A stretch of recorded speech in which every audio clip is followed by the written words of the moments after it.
Gaazexaan Kallacha Oromiyaa bara 1986 sadaasa tokko hundeeffamuun maxxanfamee tokko jedhee dubbisarra ooluu kan eegale. Biiroon Kominikeeshinii Oromiyaa har'aa yeroo sana Biiroo Beeksisa Oromiyaa jedhamee hundeeffamuun waamamuun gaazexaan kun kan hundaa'e. Gaazexaa Kallachaa ogeessota hundeessan keessaa Dr. Dassitaa Amaaree nam tokko. Yeroo gaazexaa kana hundeessan hojjettoonni muraasni dhaabbilee federaalaa garaagaraa irraa walitti dhufuun gaazexaa seena qabeessa kana hundeessuun seenaa guddaa yoomiyyuu hin dagatamne dalaguu danda'aniiru. Kallachi akkatti jalqabe dura biirootu hundaa'e. Biiroo beeksisaa kan jedhu. Biiroo sana hundeessuudhaaf dursanii ani pireesii Itoophiyaan hojjechaa ture gaazexaa Yezaariituu kan jedhamurra. Namoonni kaan immoo kan bariisaa keessa hojjetanis hin jiru afaan Oromootiin. Amma dursanii hin galmeessuu turani. Namoonni afaan beektanii jedhanii wanni sabummaa keessa si galmeessu. Amma galmoofnee akkasitti teenyootuma jirru naannoo bara 1985 naannoo mudde natti fakkaata xalayaan tokko dhufe. Maqaan akkasitti maal afaan maal beektu maal eessatti dhalattanii wanti jedhu guutameen booda xalayaan tokko nagaye. Xalayaan sun maal jedhaa? Dhaqaatii naannoo Oromiyaatti biiroo gurmeessaa kan jedhu biiroo beeksisaa gurmeessaa kan jedhu wayit nagahee warra kaanis amma lubbuudhaan hin jiranii bulloo siibaa bariisaa irraa isaanis qaqqabe akkasitti walirraa dhageenye amma gaa innaa akkasitti jalqabamu wanti beeknu hin jiru warra afaan Amaaraa irratti hojjechaa ture waan ta'eef naannoo Oromiyaa dhaqxee afaan Oromootiin hojjettannaa jedhan dura nan rifadhe maaliif dursee waan afaan sanaan waan hin barreessineef waan hin baranneef garuu afaanicha nan beeka waan itti dhaladhee guddadhee Oromoos waan ta'eef amma rifadheen wanti godhu waan hin jirreef dursee waajjirma pirezidaantii Oromiyaatti bilbileanii akka baakgiraawundii sii ta'a jedheetan. Maalinni ani gaazexeessituu pireesiitii jedheetan ogummaa dhuunfatti fayyadamee bilbilee gaafadhe. Maalinni wanta akkana eenyu barbaadan an jennaan pirezidaantiin barbaada hojii pireesiifan barbaada jedheen. Akkanatti nan dinne waan achi bilbile jedheef na qunnamsiifte dubartiin barreessituu isaaniitti fakkaatti. Ani ebeluun jedhama Oromoodha. Garuu afaan Oromootiin hojjedhee hin beeku. Xalayaan akkanaa nu gahee maalan godhaa ani afaan hin beeku attamitti hojjechuu fi hojjaarraa na buqqisuuf ta'a malee attamitti akkas jedhanii naa kennu jedheen gaafadhe. Jennaan isaan lakkii nuti kan gaafanne nama afaan beeku nama hojjechuudhaaf fedhii qabu warra akkasii jennee gaafannee nuti duuchaadhaan hin gaafannee jedhan. Garuu akkas jedhanii na ramadanii jedhe maalla gorsituun jedheen. Jennaan nuti teessumni keenyas Finfinneedha.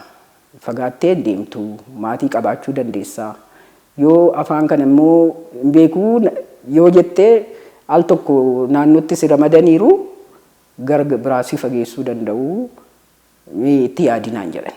Garuu gara koo miti kan dhuftu qaamni dhimmi isaa ilaallatu hin jira gara dhaqxaanaan jedhanii isaan irraannaan kana dhaga'uun dhaqee bultii akkanaa keessatti gabaasaa waan jedhameef egaa dhaqeetan dhufeetan caffeedhum kana jayyuu waajjirri dhufee gaggaaffiidhumaan dhufee gaafadhe.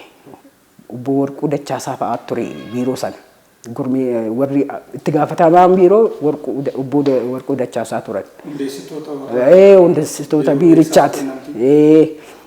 Itti gaafatamaan olaanaan immoo Obbo Caalaa Hordofaa ture. Amma nan gaafadhe dhufeetan an akkan jedhanii na fidanii natti kennanii garuu afaan kanaan hin hojjennee attaman ta'a yoo nas dhufee jennaan ati Oromoodha naan jedhan. Nutis federaalumarraa dhufnee waajjiruma adda addaarraa dhufnee nutis ittiin hin hojjennee wal barsiifnaa ittiin hojjennaa homaa rakkoon qabu ati Oromummaa keetti amanta jennaan jedhan. Ani sarratti mammoo hin qabu garuu afaan kanaan hojjechuu yoo dadhabe rakkachuu danda'a kan jedhu irraa ka'eetanii maatiin bulchaa booruu yoo hojjaa dhabeen jedheen rakkoon hin jiru wal barsiifnaa jedhan achumaanan fudhadhee xalayaa fudhadhe sana fudhadheen maal jedha xalayaa sana irratti teessuma keessan minjaala keessan qabadhaa deemaa jedha.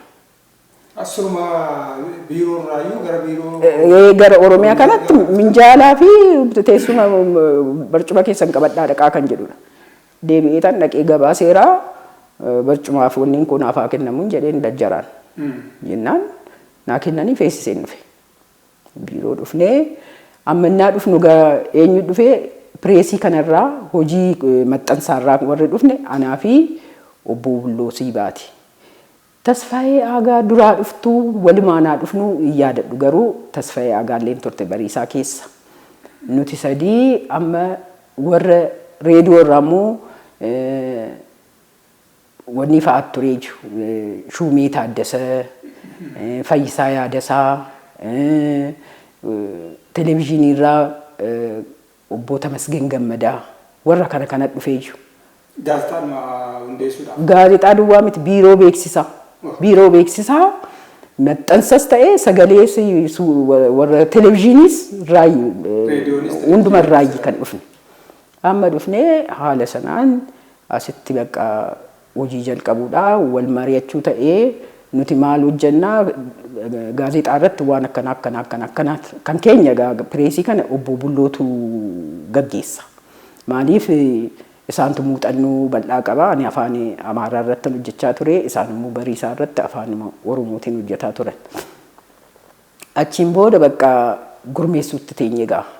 Maqaa gaazexaa kun maqaa akka qabaatu gaazexaa maxxansinaa kan jedhu irratti mari'atamee warra olaanoo wajjinis mari'atamee gaazexaa attamiitu maxxanfamaa maal qabaachuu qabaa nama attamiitiin hojjetamaa isa jedhu irratti mari'atamee gaazexaa maqaa baasuudhaaf manni marii caffeen irratti haasaanii kallacha kan jedhu filatanii dhufan maqaa. Kallacha kan jedhu caffee Oromiyaatu filate.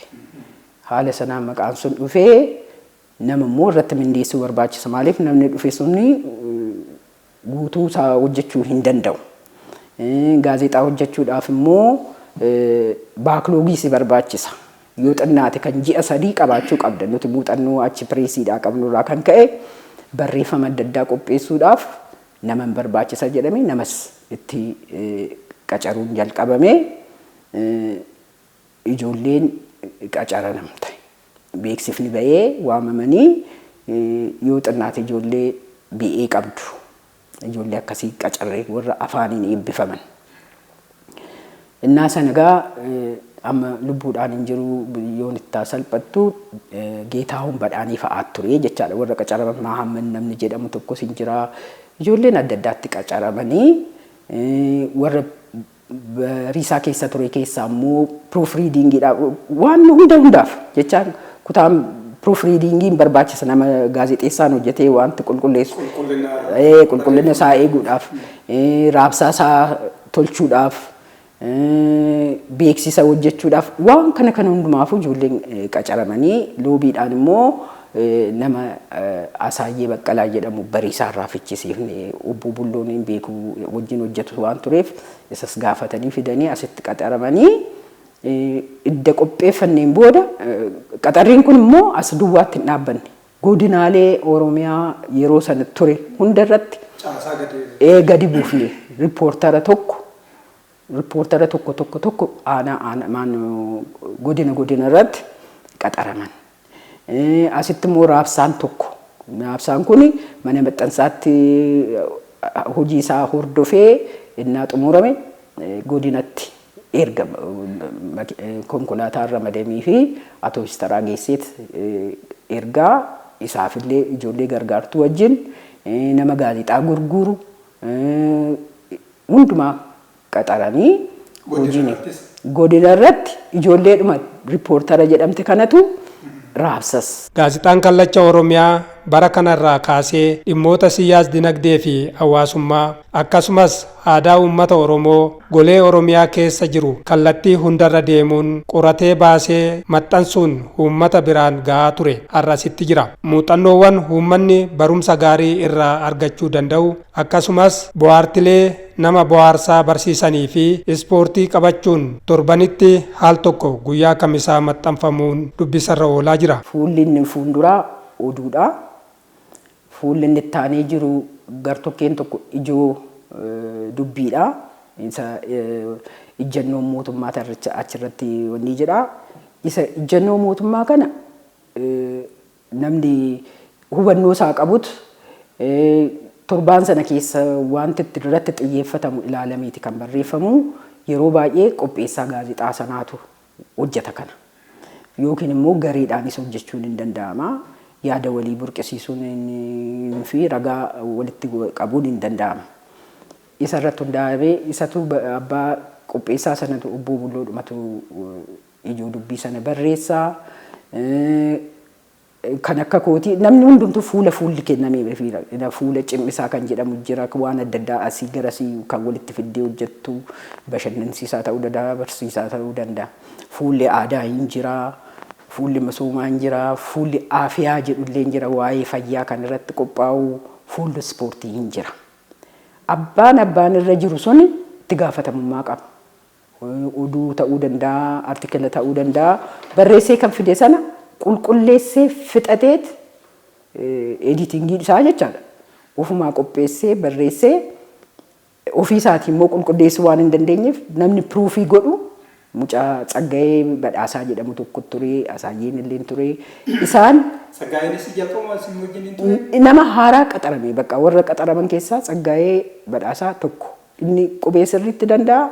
Hojii proof readingii kana hojjetaayyuu inni bakka isatti kennita. Maaliif ofii keetii qulqulleessitee wanti irra darbitu hin jiraata.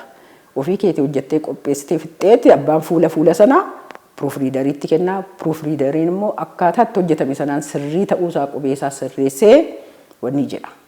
Dhuma irratti abbaan qopheessu sun raaflii kun akkuma fiigichaan ilaalee kun sirriidha, kun sirrii ta'uu qaba, kun akkamitti gabaluu qaba.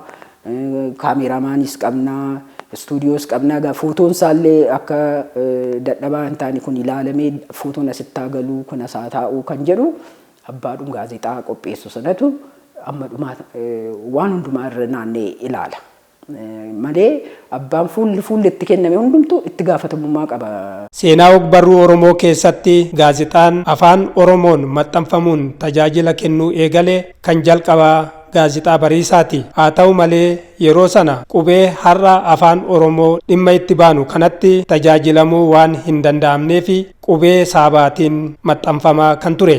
Gaazexaan Kallachaa garuu jalqabuma qubee afaan Oromoof har'a tajaajilamnu kanaan yeroo jalqabaatiif akka biyyaattis ta'ee akka naannichaatti maxxanfamuu eegale. Kun immoo adda kan isa taasisudha. Tarii akka mootummaatti gaazexaan jalqabuma qubee afaan Oromootiin bifa akkasiitiin bal'inaan maxxanfamuu jalqabe gaazexaadhuma Kallacha Oromiyaati jedhee yaada akka mootummaatti jechuudha.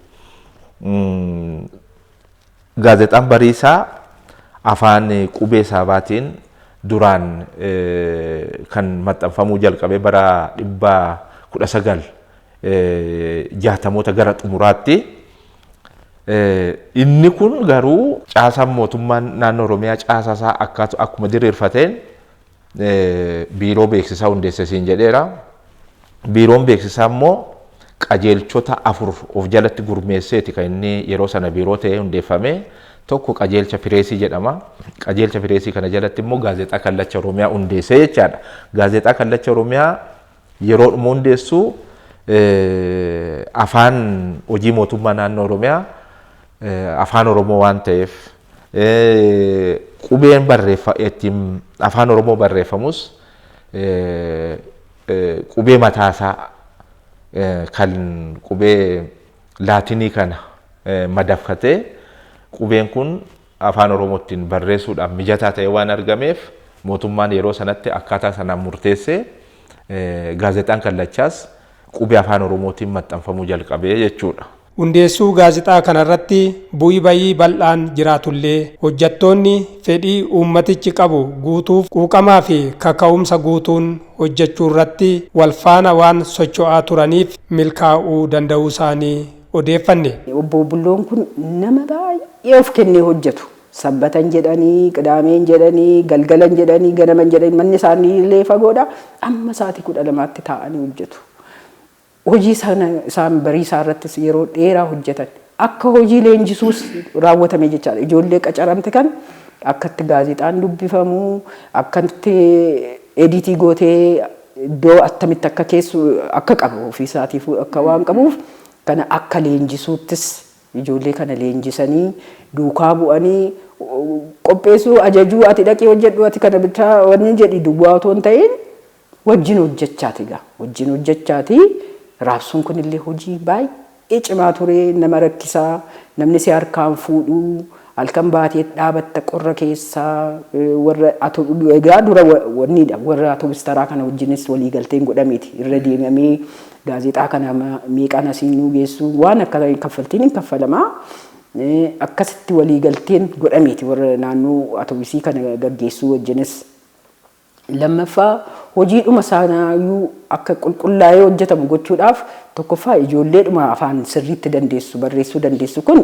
filatamaniiti dandeettiin isaanii ilaalameeti in hojjetu garuu wajjin leenjisuun harka caala hojiidhuma leenjisuutu hojjetame jechuun hin danda'amu dursa. Dafee qaqqabuu qaba amma baakloogii qabaachuu baannaa gaazexaan oolee buluu hin danda'u. Inni akka hin taaneef egaa dura kuufannee waan kaaneef wanti guyyaa guyyaatti hojjettu oduu kana kabarii isaa fuullee sanaaf malee inni kaan kan qophaa'ee taa'edha.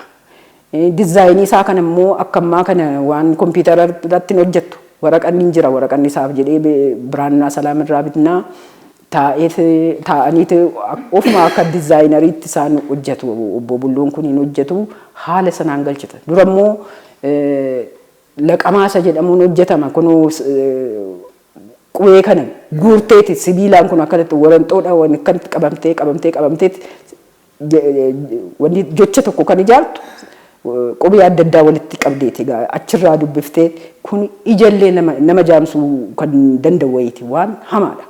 Amma mee kompiitara irratti hojjetteeti wanni isaa foormaatii isaa achirratti hojjetteeti geessitu miti. Akkasitti qubeen sun guuramee tokkoffaa namni biraannaa salaamitti hojjetu kan afaan hin beeknes hin jira.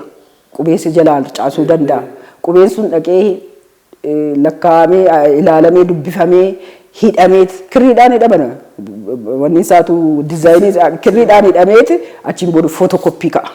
Footokoppii sana irratti dubbiftee kan keessaa bahe akka galufaa ajajjee maal jedhee isa ilaalee innis lakkaa'ee galchaa sirrii ta'uu isaa dhaqxee ofii keetiif mirkaneessita abbaa gaazexaa sana gaggeessu akkuma isin jedhe isaantu dhaqee mirkaneessee irratti mallatteessanii sirriidha yoo jedhame kan maxxanfamu. Shaakala waa barreessuu kennaa waa barreessuu namoota qabanii fi namootuma fedhii qaban namootuma muuxannoodhaan hojii kana keessa bakka adda addaa keessa kan dhaabbilee miidiyaa federaalaa fa'aa keessa namoota turantu dhufee gaazexaa kana hundeesse. Kanaaf egaa tokko humni namaa ogummaa gaazexeessummaatiin leenji'eeyyuu akkaataa barbaadamutti hin turre hojiin umtii gaazexeessummaa kunii fi hojiin umtii gaazexaayyuu akka naannoo keenyatti bal'inaan muuxannoo isaa babal'ataa miti.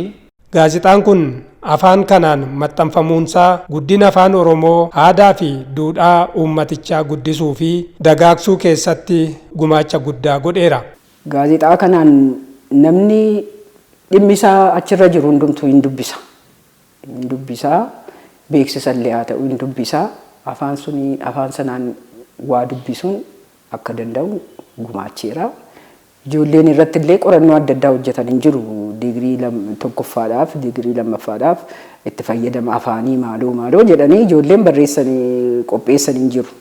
Egaa akkuma gaazexaa kamuutu akkuma barreeffama kamiitu dadhabina mataa isaa qabaatu malee dubbisuudhaaf gaheen inni taphate guddaadha jedhee yaada. Akkuma beekamu afaan tokko guddachuu kan inni danda'u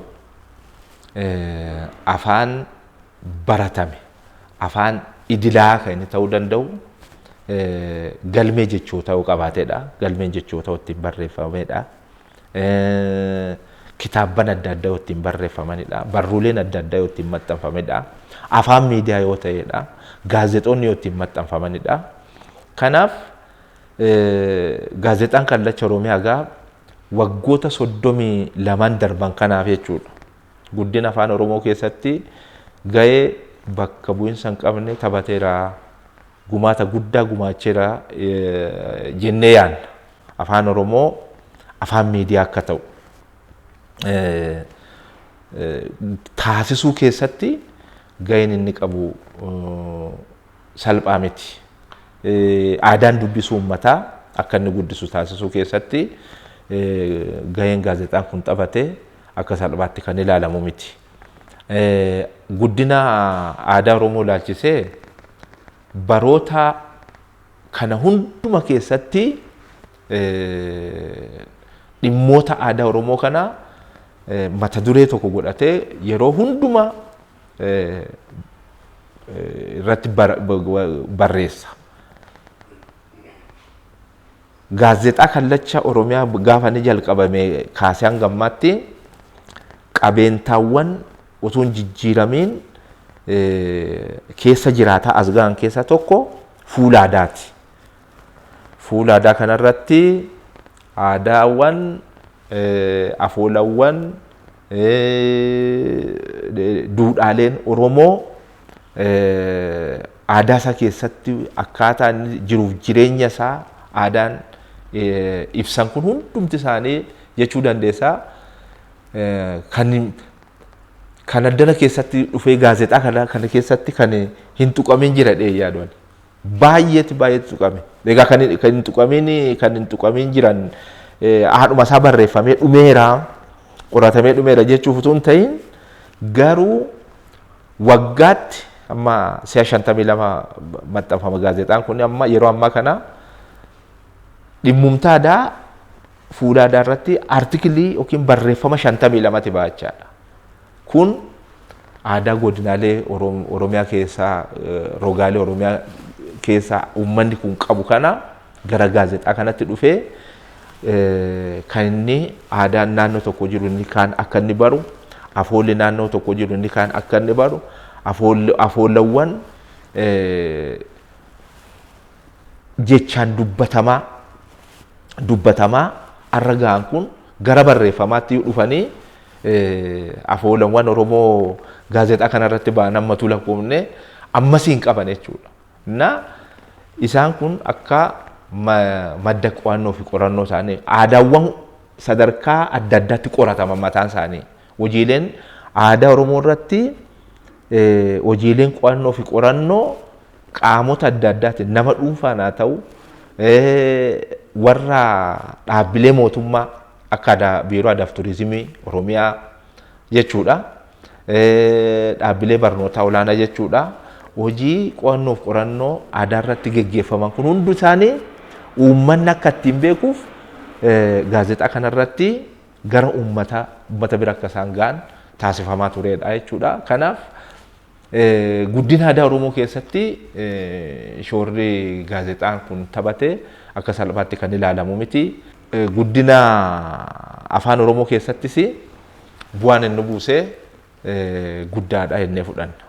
Waggoottan 32 darban gaazexaan maxxanfamaa ture hojiilee qo'annoo fi qorannoof madda ragaa ta'ee akka tajaajiluuf jildeeffamee yeroo ammaa gartokkoonsaa Inistituutii Qorannoo fi Qo'annoo Oromoo akka adarsaatti kaa'amee kan jiru yoo ta'u bifuma wal fakkaatuunis giddugala ragaa biiroo kominikeeshinii Oromiyaa tajaajilaaf kaa'ameera. Yeroo jalqaba hundeeffame torbee lamaan maxxanfamaa ture. Yeroo duraa hanga kooppii 35,000 maxxansiisuun raabsamaa ture. Boodarra garuu torbaniin akka maxxanfamu fedhiin dubbistoota biraa dhufu dabalaa waan dhufeefi torbee lamarraa gara torbee tokkootti fooyya'uun guyyaa kamisaa maxxanfamee akka raabsamu taasifame. Yeroo kana kooppiin 35,000 maxxanfamaa tures gara 25,000tti gadi buufamuun maxxanfamuu eegale. Hanga har'aattiyyuu kooppiidhuma 25,000tu maxxanfamee raabsamaa jira. Yeroo gara torban lama isa ture gara torbanitti yeroo finnu yeroo sana keessaa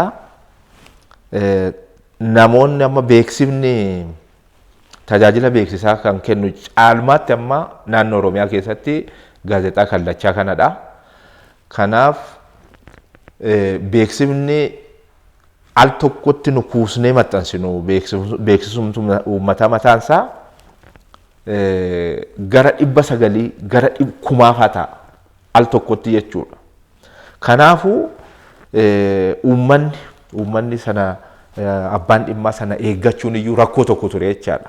Kanaaf rakkoo kana furuudhaan maal gochuu barbaachise gaazexaan kun dafee yoo maxxanfame fedhii tajaajila uummanni barbaadu kana dafanii keessummeessuu waan danda'amuuf gara torbanitti finnee jechaadha. Innumtamma torban hin maxxanfamu kun iyyuu odeeffannoo torbanitti yeroo itti namarraa fudhatu miti. Amma hawaasni uummanni amma jiru kuni daqiiqaaf sekondeetti yeroo odeeffannoon itti daddarbu waan ta'eef kanarra kaanee miidiyaa hawaasaa uumne miidiyaa hawaasaa sanaan karaa feesbuukii kallachaatiin odeeffannoon darba. Haa ta'uyyuu malee gaazexaan kun haala qabatamaa amma jiruun gara guyyaatti utuu dhufee barbaachisaa kan namatti mul'isu hin jira jechuudha. Gaazexaan maxxanfame uummata biraa akka ga'u raabsuu irratti rakkoo guddaan muudachuu turuusaa fi dhimmi kun waggaa 30 boodallee gufuu furmaata argachuu hin dandeenye ta'ee itti fufeera. Raabsaa sana irratti dhaqee iddoo barbaadamu ga'uu dhabuun hin jira. Egaa warri fuudhee deemu kunis eenyu akka ta'e hin beektu. Yoo barbaadanii naa'uu yookiin hingaa mallatteessisnee kennisiifna jara abbaan fuudhee sun mallatteesseetu fuudhaa. Yoo barbaade garuu akkas na jalaa ta'e jedhee deebisuu danda'a. Yeroo baay'ee hin deebi'a dhaqneetuma ministeera sanaaf fuudhaan. Wanti haalli itti hafu hin jiraayu. Sanaa ala garuu namni achirratti hojjetu hundumtuu fedhiidhaan waan ta'eef tarkaanfachiisuudhaaf hundumtuu onnatee hojjeta waan ta'eef akka gaariitti hojjetamaa ture. Yeroon yoo jiraachuu baatte illee itti baay'ee dhibbatta. Halkan taasisee hojjetta. Nama fakkeenyaaf hojiin nuti gaazexeessaatu hin beektaati. Daa'ima as ciibsee asireerra taa'ee yeroon itti hojjettu ture. Maaliif gahuu qaba. Duubatti hafuu hin qabu. Guyyaa isaatiin maxxanfamuu qaba. Amma numa birattuu rakkoon jira maayini warri hojii miidiyaa kanarra hojjennuu fi warri bulchiinsa keessa jiran warri faayinaansii kan amma nuti dhiphannu hin beekan. Guyyaansaa gaazexaan kun dafee yoo kaffaltiidhaan hojjechiifte kaffalamu malee immoo maxxanfamu. Kaffaltiin sun dursee kaffalamuu qaba. Dhaqaanaa kaffalaa jettee naati nuti akka kaffalamu gaazexaan amma akkana maxxanfama jennee gaafanna. Namni yoo hubachuu baate kaffaltiin sun rakkoo ta'uu qadaadha. Ani gaaf tokko kan nama yoo miittuun irraanfanne nama dhaqee kaffaluu dhabeen garuu birricha naa kennanii ofii kootii baadhee dhaqee kaffalee birrii gaazexaan ittiin maxxanfamu. Otoo karaatti naqamee duriyyeen tokko narraa fuudhe waan hin keessa seenuugaa balaa qaba. Waan akkasii fa'aatu tureegaa namni akka hojii miidiyaarra kan turee fi inni kaan wallaalinaanis haa ta'u hubannoo wal qixan qabu rakkoon akkasiillee hin tureegaa akkasitti itti dhimmanii hojjetuu turanii warri gariin kallachaa sun ijoollee ciccimoo turan baay'een isaan galateeffadha hojii sana ani utuman jaaladhuun kallacha dhiisee deeme dhugaa rabbii akkuma waan maatii koo keessaa bahee deeme natti fakkaataayyuu. Carraadhuma jireenyaa ta'eeti kan dhiisee deemee. Hojiin raabsaa suni xinnoo ulfaataa ture toora jalqabaa sanatti. Kanaafi kooppii isaayyuu mataasaa yeroo lama erga maxxanfame booda haalli inni itti gadi bu'e akka jiru yeroo sana warri jalqaba irratti hojii kana jalqabee irraa hubannee jirra jechuudha. Kanaaf ammayyuu taanaan gaazexaan amma maxxanfame kan keenya qofatu hin ta'in akkuma biyyaattu jechaadha. Akkuma biyyaattu gaazexaan asitti Finfinneetti maxxansiifamee maxxansa kana geejjibsiifamee hanga sadarkaa gadi ga'utti akkuma beekamu gaa babal'ina bu'uuraalee misoomaa faasilitii geejjibaa wajjin kan wal qabatu waan ta'eef ammallee turmaanni muraasni ishee inuma jirti jechuudha. Yeroo sana gaazexaa kana uummanni hordofee dubbisuu irratti fedhii guddaan jiraachuu duubdeebiin uummata biraa dhufu jajjabeessaa ta'uu ogeeyyonni ni dubbatu. Fiidbaakiin hin dhufa wanti hin dhufu hin ergatu. Kana irratti naafaa maxxanfama amma cimmisa irratti namni waan wanni fa'i kun oduu durii fa'aa mammaaksa fa'aa waan akkanaa argannoo saayinsii fa'aa waan xixinnoo kana hin ergu. Akka namni dubbisu sanarraa hubachuu dandeessa. Lammaffaa beeksisa. Beeksisni kun namni dhimma irraa qaba waan ta'eef hin dubbisa namni sababuma beeksisa sanaanuu dubbisuu danda'a. Innaa wanni jedhu kun amma fakkeenyaaf attamii amma akka dubbisu ani yeroo tokko wanni tokko waa'ee seenaa Oromoo jaarraa 16ffaan dura kan jedhu maxxansa biiroon aadaa fi beeksisaa kan baase biiroon inni aadaa fi beeksisa jiru natti fakkaata. Isaan too maxxansiin dura qophii isaanii waan beeknuuf interviyuu hojjennee turre akka tasaanatu hojjete. Biyya Ameerikaatiin nuu bilbilamee nutti miira. Maaliif namni hin dubbisa jechaadha. Waan gaarii hojjettanii gaazexaan akkanatti hojjeta jennee yaadnu jabaadhaa maal kan jedhu fa'aa nu ga'ee beeka. Kanaaf inuma dubbisaa namni maalinni aadaadhum dubbisuutu akkuma biyyaattu aadaadhum dubbisuu kanatu amma tokko dadhabaadha malee inuma dubbisa namni. Waggoota murtaa'e keessatti qorannoowwan akka biiroottis geggeeffaman jiru. Kanarraa yaadni fudhanneen jira. Deebi'ee immoo duubdeebiin hirmaannaadhaan mirkanaa'u immoo jira kana keessatti. Amma fakkeenyaaf fuula gumaataa kan jennu kana achirratti rogaalee naannoo kana garaagaraarraa Finfinnee keessa dabalatee waan dubbisan kanarraa yaadni dhufa jechuudha. Yaada isaanii irratti ibsatu, irratti hirmaatu. Caasaan keessa sadarkaan jiru irratti hirmaataa.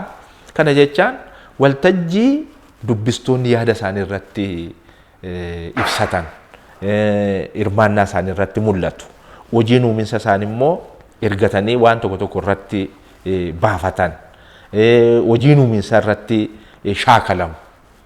Waan akkasii ta'ee uummata kana tajaajilaa jira jechuudha. Waggoottan 30 darban kanatti qabiyyee fi bifiyyeen gaazexaa kanaa hawwattummaan isaa dabalee dubbistootaan bal'inaan akka dubbifamu gochuuf yeroodhaa gara yerootti bifa garagaraan fooyyeffamaa tureera. Yeroo ammaa kana haala teekinooloojiin irra ga'e waliin tarkaanfachuu fi sadarkaa fedhiin uummataa irra jiru guutuuf hojjetamaa jira. Gaazexaa tokko hawwataa taasisuudhaa fi humna achi keessatti hojjetu akkuma jette murteessaadha.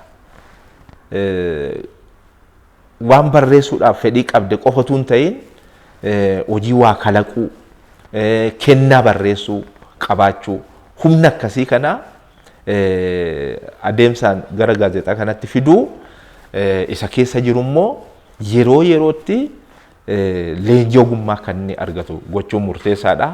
Kuni hanga tokko biiroon itti deemaa tureera.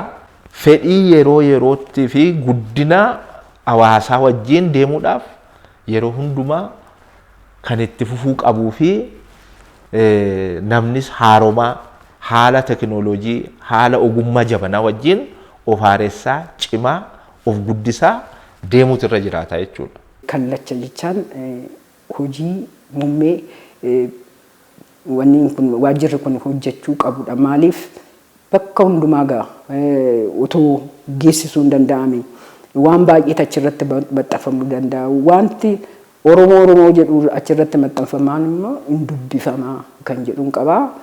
Akkasitti jabaattanii hojjetan galma ga'uu danda'a. Akkuma waliigalaattuu sadarkaa federaalaatti gaazexaa bariisaa qabna. Akka naannoo Oromiyaatti immoo gaazexaa kallachaati kan nu qabnu. Gaazexaan amma bal'inaan afaan Oromootiin maxxanfamee raabsamaa jiru. Kanaaf gaazexaa kanarratti namni keessumattuu hayyoonni irratti hirmaachuun barbaachisaadha. Irratti hirmaachuun barbaachisaadha. Dubbisuun barbaachisaadha. Qeequun barbaachisaadha. Akka inni guddatuuf gahee isaanii irratti gumaachuun barbaachisaadha jechaadha. Maaliifi karaa beekumsi ittiin ibsamu, karaa muuxannoon ittiin qoodamu miidiyaa maxxansaa guddaa nu qabnu keessa tokko waan ta'eef gaazexaa kanarratti hirmaachuun, dubbisuun, jajjabeessuun barbaachisaadha. Kabajamtoota daawwattoota keenya qophii miidhagina keenya seenaa gaazexaa kallacha Oromiyaa irratti qopheeffadhe asuma irratti xumureera. Qophii biraatiin hanga wal argunutti nagaatti.